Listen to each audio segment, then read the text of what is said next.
जोहार नमस्कार। एक बार फिर से टाइगर जयराम महतो से जुड़ी बड़ी बात लेकर आया हूं। टाइगर जयराम महतो ने सदन में एक बड़ा बात, उस वीडियो को भी दिखाएंगे और बताएंगे कि क्या कुछ मामला चल रहा था और क्यों हुआ और क्यों दहाड़े टाइगर जयराम महतो विधानसभा सदन में। तो छोटा सा मामला था और छोटा सा मामला को लेकर टाइगर जयराम महतो ने विधानसभा सदन में दहाड़ने लगा, जिसके बाद दो मंत्री उठकर टाइगर जयराम महतो को रोकने लगे, जिससे टाइगर जयराम महतो ने और एग्रेशन में आ गए और यह बात बोल दिया। उस बात को दिखाएंगे, उस वीडियो को भी दिखाएंगे, लेकिन उससे पहले वही बात वही प्यार। हमारे चैनल को आप लोग सब्सक्राइब करें, लाइक करें और टाइगर जयराम महतो के बारे में क्या सोचते हैं एक बार कमेंट जरूर करें। तो क्या था मामला?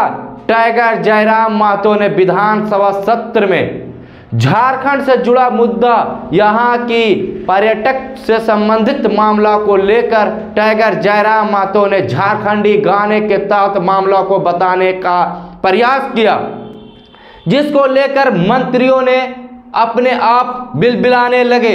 इस पर टाइगर जयराम महतो एग्रेशन में आ गए और टाइगर जयराम महतो और मंत्रियों के बीच जो होने लगा, आइए इस वीडियो को देखिए।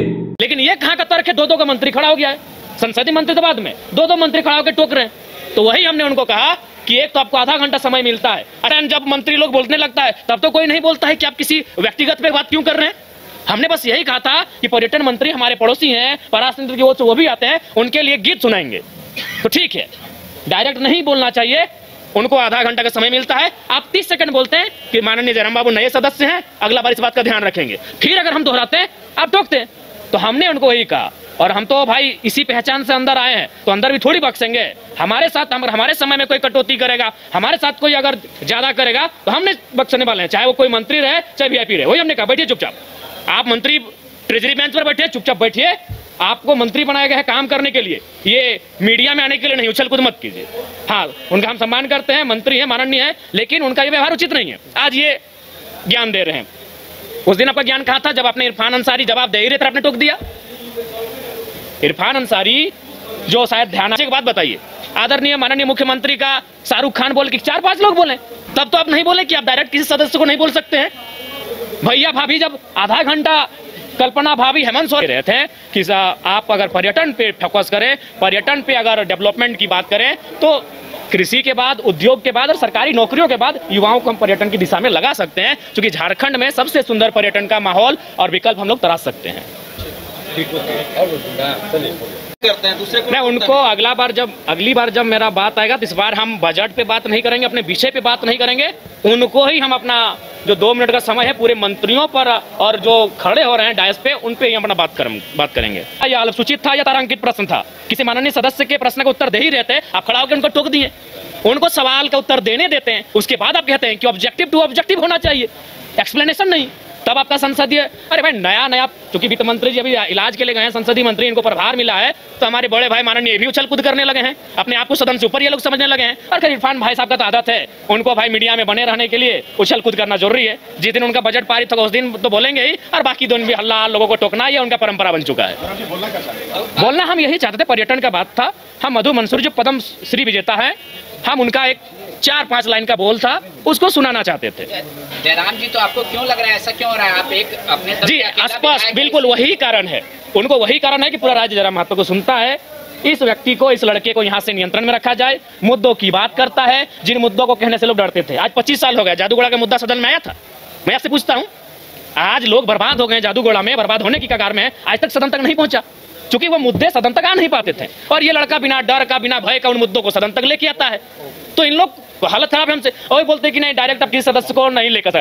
कैसे नहीं होता है जी? इसी सदन में लोग हिज ... हम नहीं पूरा बोल रहे हैं, बोल के पार हो गए, लो ... बोल के पार हो गए इसी सदन में। तब इनकी ना मर्यादा कही गए थे, हमें झारखंडी गीत सुनाए, तो इन लोगों को परपरी लग गया भाई। जयराम जी, ये लगता है कि सुदीप कुमार सोनू ज्यादा जानकार नहीं, काबिल बनने की कोशिश कर रहे हैं। लगता है कि उनसे बेहतर इस राज्य में कोई है ही नहीं जो संसदीय प्रणालियों को जानता है, जो संसदीय व्यवस्थाओं को जानता है। चूंकि पर्यटन का बजट था, तो इस गीत का संबंध पर्वत पहाड़ से है, नदी नाला से है, और पर्यटन का संबंध नदी नाला पर्वत पहाड़ से है। और हम किससे सीखेंगे? मेरा सवाल, हम किससे सीखेंगे? हम जब सदन में पहली बार आए तो हमने देखा सभी मंत्रियों ने शायरी पढ़ा, सभी मंत्रियों ने कविताओं को पढ़ा, तो हमने भी प्रयास किया।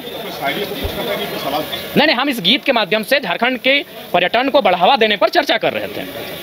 इस गीत के माध्यम से झारखंड के पर्यटन पर हम अपना राय देते। टाइगर जयराम महतो ने जब सदन से बाहर निकला और मीडिया से रूबरू हुए तो पूरा वहां पे सदन में जो हुआ था उसको विस्तार पूर्वक बताया, जो आपने वीडियो देखा।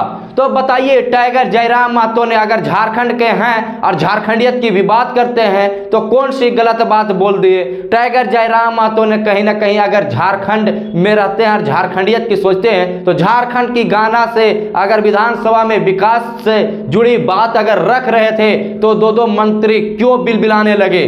तो क्या सोचते हैं टाइगर जयराम महतो के बारे में? एक बार जरूर कमेंट करें और इस वीडियो को ज्यादा से ज्यादा शेयर करें ताकि सारे लोग देख पाएंगे। जोहार झारखंड।